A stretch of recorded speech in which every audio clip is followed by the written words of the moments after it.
Hey, Paper Cup here, doing another replay review, this time of a team game. Was asked by Freddie McBobby here to look at this team game. He has a couple things. One, he feels like he's struggling to pick up Zushi's Legacy. Two, he feels like him and his teammates are just generally struggling on team games. I wouldn't say I'm a team game expert. I definitely know one-on-ones better. But I feel like I can still give good advice from the times I have played team games, as well as just general knowledge of the game to really help you guys out. One thing he mentioned is just that they don't seem to be, clicking as well as he thinks they should be as a team.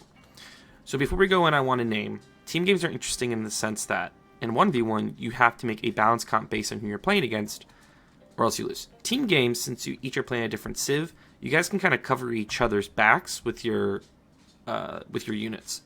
And so one thing that's important, and what I'm going to look for is, does your team have a cohesive plan? Are you guys attacking the feudal? Is one of you rushing imp while two of you defend? Like, what is the goal that you guys are trying to get to? And what comps are you doing? And are you fighting together? Because if you fight separately, you'll generally lose. So looking at your unit, your civ splits of Byzantine, Zushi's Legacy, Ayyubids. Ayyubids should probably do your... Ayyubids should probably be either your front line with Ghulams, so they should rush cash and get Ghulams, or they should be your Cav with the camels, or at least have a couple camels. Your Byzantines can be almost anything. With mercenaries, they have wide options. They could do horsemen through Hippodrome. And you are going to be Zugnu and Nestabes. That doesn't mean you don't build units to defend yourself early on, but you should be doing a mass of Zugnu, Nestabes, maybe Grenadiers if it gets to Imp. That's my suggestion early on, no matter who you're playing against. Now, who you're playing against should tell you what you need to change. Mongols, you might get Tower Rush, so one of you needs to be prepared to respond to a Tower Rush, and the others need to be prepared to go in and help them quickly. Jeanne d'Arc, you're going to see Knights, so you're probably going to get Tower Rush to Knight Rush, then Keshik Rushed, so you probably are going to need to prepare Feudal with Spears, and your own Cavalry, would be my guess. And, of course, against Jeanne d'Arc, you want to make sure you are sniping Jeanne.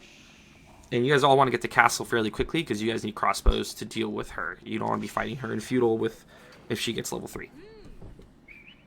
So the first thing you want to notice is on this map, I think you guys are going to be pretty close to your opponent. He popped up pretty quickly. But there's really no sheep in the middle. So you're going to need to grab... You want to quickly dart up towards your opponent to try to get as many sheep between the two of you and then come back and check your side. Or check the back of their side, because right now I think the opponent's scout just cut back here. He's catching all the sheep behind you. See when we watch you go in the center? Not really much there. But on this map, if it goes castle or imp, you guys need to castle up and defend the center for gold. Your opening's good, though. One small thing you could do differently. I know village is something you do as China. But if you want to speed everything up just a bit, you might want to go house. If you're going 2TC, a house allows you to get on the stone outcropping a little bit faster. Small thing. Not huge. Just something for you to kind of experiment with. This is sad. Please, sheep, get to your home. So far, so good. So your ally's going up with military wing. I don't know about that.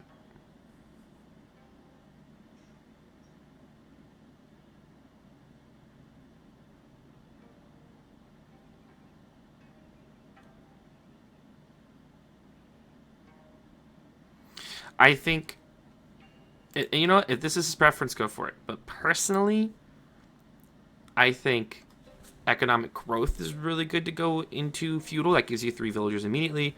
Your berries get you more, and look at all these berries around, so that just allows him to get way more off of berries. And then he could do the advancement to get to castle really quick and do a Ghulam push, which would be really good for you guys. Let's do an early cistern.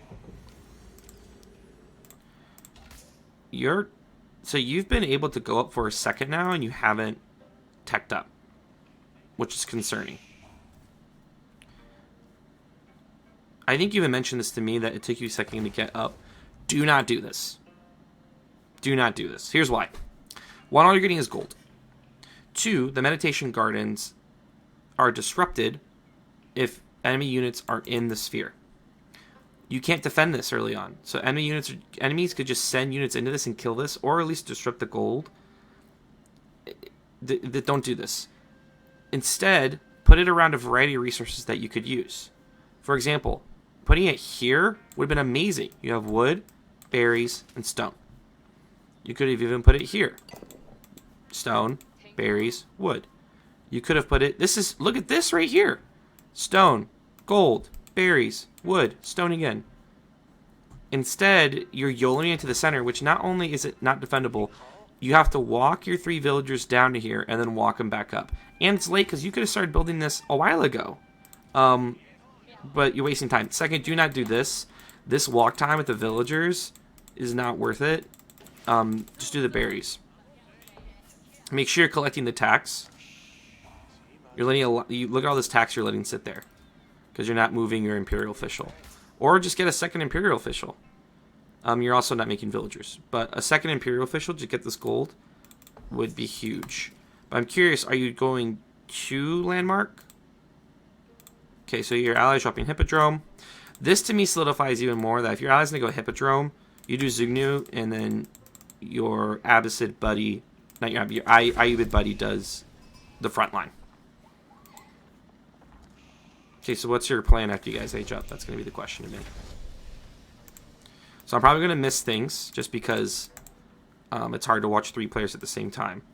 But I will do my gosh darn best here. I'm going to focus mostly on you, though. So you have it really good here.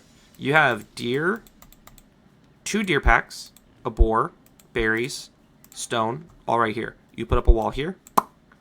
Put up a wall up to your TC. And this is, look at all, this is a booming paradise. Right now, though, I'm curious, what are you trying to do? Because look at your resource splits. You have 650 food, but no way to use it. Something I talk about with a lot of people is a lot of issues at this level is that we collect way too many resources than we actually need because we're not collecting resources with a purpose in mind. What I mean by collecting resources, same thing with your Ayyubid Bal here. He has 759 food, 150 wood, 180 gold. So what you'll often see when people age up to feudal is that they will take villagers off food and literally leave just enough villagers to either build more villagers or like 1 extra. That's because you need to get up other things. You need gold for upgrades. You need wood to build production. You need wood to build economic buildings. You need wood to build a blacksmith to get upgrades. And they'll do that because having a lot of food doesn't get you any bonuses unless you're rushing castle. But even then, you still need the gold. So both you and your Ayyubid buddy just have way more food than you need. So ask yourself, how is that helping you accomplish your goal?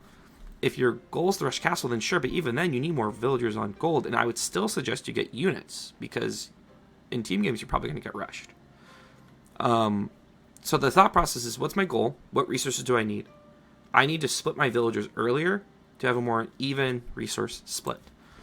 So what I would have done is the second you have the resources to get your second feudal landmark, if that's what you want to do, so you put down Meditation Gardens, you should have kept villagers on gold, maybe 10 on food, and then you started rallying to wood, because you need wood to get, because right now you're going to be Lontus and stone mining, no good, so you need to rally to wood. Get 50 for mining camp, drop the mining camp, rally to wood, get 50 for a lumber camp, and you're splitting your resources based on what you want to do. Over collecting resources isn't going to get you a prize, it's going to do you any good. You're also scouting your opponent very, very late. So you guys have scouted the Mongol player, so you know he has an early... Oh, look at that. Uh-oh. So you know he probably meant to spear rush, but couldn't find the gold, maybe? I don't know. But he's there. By the time Everin hits feudal, you need to have scouted your opponents. And you know what your opponents are doing. What landmarks are they dropping? Are they going to a TC? Things like that. Not scouting this early means you're playing in the dark and you could be surprised. So your goal as a team should be, we each pick one to scout. So scout your side's opponent. If you're the pocket should run straight forward and scout the other pocket, which is the person in the back. And shout out to each other, what is in the opponent landmark? What do they looks like they're doing? Are they sending villagers? The first thing you should identify, are they sending villagers to stone immediately? Are they putting down production? So you know, are they attacking or are they booming? Second, if they're going out on resources, name. Oh, they're going out to deer, so that your buddy who has horsemen can go harass that. But he needs archer help ASAP. He needs to get down his own archers or a tower. And you guys are going to need to support him in a second. So you notice, look at this, look at this. Did you see what your scout saw? He's going all these villagers on berries. That is wide open for a hippodrome raid. But you also notice he has his own hippodrome down. So you should probably expect to get a horse. Boom, there's a knight. Boom. So notice. So this is, and also these villagers in the center are just open to be killed by a horseman, by a knight. So notice how we've kind of hit a consequence of our actions here. Since you did not collect, since you didn't think about what your opponent's going to be doing, which is probably a feudal rush, knight, horseman, spearman, you didn't split the resources correctly. So you didn't split the resources correctly. You now have 1,000 food, 300 gold, but no wood for production. So you can't get down to barracks, so you can't defend yourself. And now you're just open to knight raids. So then you lost focus on your scout, so now you're going to lose your scouts, you have no vision. And once again, what are you guys trying to do? What's the plan? And so this is when we have to adjust our plan based on what our opponent is doing. You guys are getting rushed. He has 5 spearmen in his base. And he walked over to drop a archery range, which is great. But your buddy won't be able to make many archers because he doesn't have wood. You're already night rushed, but you have no wood to drop down production. And so you're going to keep losing villagers.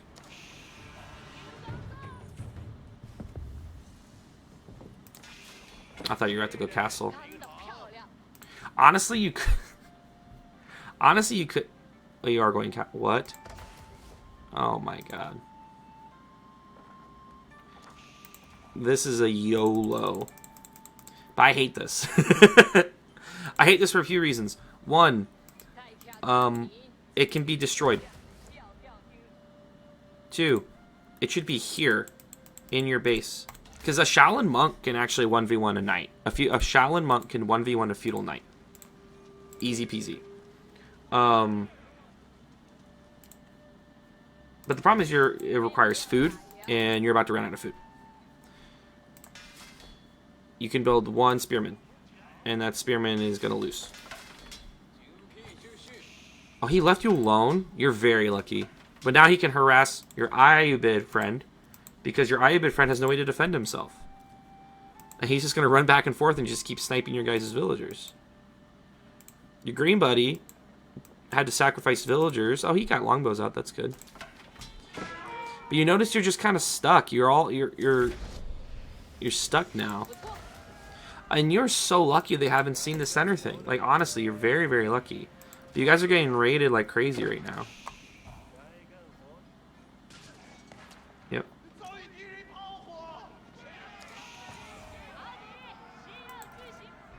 So here's another thing. You didn't think about your future needs. So you didn't secure these food resources. There's so much food back here. Each deer is 350. The boar is 2,000. And so it looks like your plan was to rush castle. Maybe he rushed castle too. But you have to adjust. If you're playing 3 civs that are aggressive civs, you have to adjust to allow yourself to be successful. You can still rush castle, but just get a few spears out. And now your Ayubid teammate's stuck. And now you guys just kind of... And what's his goal here? He has enough resources to age up. Right? It says he has 1,000 food. That's wrong. Yeah, he could age up. If you wanted to. But you guys...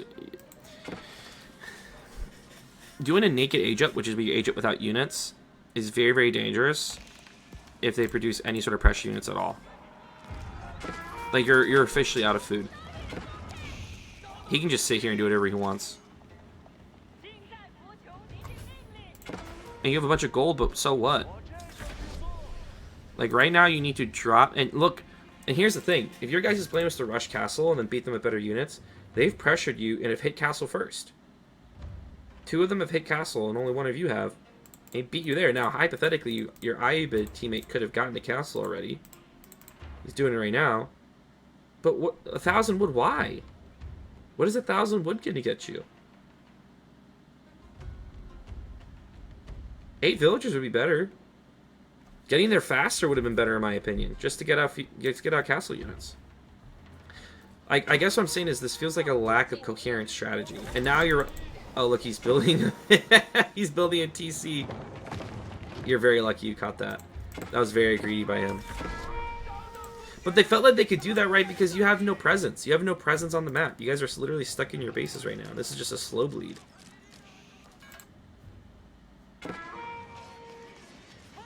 Okay.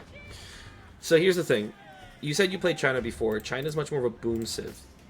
Zushi's Legacy is much better at doing feudal pressure for a few reasons. Let's break down why. Or you can either rush castle really quickly or feudal pressure really quickly. Let's break down why. Feudal pressure really quickly because of the Imperial officials.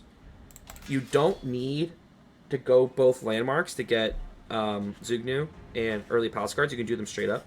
But also, going both landmarks makes it really easy to put up farms because you get cheap economic units. Like right now, your farms are... Oh, 75 because you aged up. But the point being is, when you are feudal with 2 landmarks, if you did that, you could put up farms, boom, and then pump units. If you stay 1 landmark, you can still fight feudal because you can mass Zugnus with Imperial officials and just Zugnu rush. And your Imperial officials, building 4 Imperial officials supercharges your economy because you have 1 Imperial official on each thing that gives you extra resources. But the problem is once again, I think what it comes down to me is your strategy didn't fit with the opponent you're playing against. You YOLO'd out your stuff here, which isn't getting you anywhere. I mean, right now you really need to drop a market and just buy resources. But the problem is you came to this game and you guys didn't go, oh, look who we're playing, we should adjust to that. I want to get castle, but we need to get castle safely. So we're playing against 2 rush civs and a civ that can be played rush as Byzantines. We should probably all get out spears and then go castle and split our resources in a smart way. So 1 is a coherent plan that makes sense based on who you're playing against. Go castle, but go castle safely. So when I'm aging up, I'm going to get wood, drop a barracks, make 3 or 4 spearmen, wall up. You don't have to wall perfectly, but like protect your back. So you have these back resources and age up. And then I'm going to get out units and we're going to link up and fight. At castles, when you guys go into your specialties, your Ayubid buddy could have got up way sooner and be pumping Ghulams. And enough Ghulams will beat feudal knights. Your Byzantine buddy... Like, you guys needed to help each other, each getting pushed by a different person, where if you just supported each other earlier, you would have been fine. So that's my biggest feedback. 1, adjust to who you're playing against and know that almost always in team games people are rushing, especially if they're picking rush civs or aggressive civs. If you don't know what civs are aggressive and not aggressive, I actually just put up a video on my YouTube called Play Styles, where I actually list and put the different civs with their styles. So check that out. So 1, adjust your game plan to who you're playing against. 2, split resources based on your goal. If you want to rush castle, sure, but get 4 villagers on wood the second you're going up so that you can get down barracks and actually fight and defend yourself. And 3, be willing to completely adjust based on if your opponent's going all out feudal, you might need to just fight. And make sure you're picking comps that complement each other based on your guys' units. But really, man, if you just drop the Shaolin Monastery right here, like imagine this slight change. You ready? You go up to feudal, you immediately drop a barracks. You get out 4 spearmen. You then rush castle. You put a tower near your food. You put a tower near your wood, and you wall it back here. You then rush castle. You put down a Shaolin Monastery. You build 4 or 5 monks. You push away the knights, and you send 1 monk to go start collecting relics, and the other monks just fight these knights, and you would win. Those monks would win. I'm guessing you know that. They're very strong. And you would transition to Zugnu. But you guys aren't helping each other. You're not playing a strategy that responds to what your opponent's doing. If they're aggressive, you got to respond. I hope that was helpful. If you have any questions, please let me know. You guys are playing civs that do complement each other, in my opinion. You just got to get a coherent game plan. Make sure you scout so you know what your opponents are doing and respond to that scouting. Hope that helps, and good luck on your future games.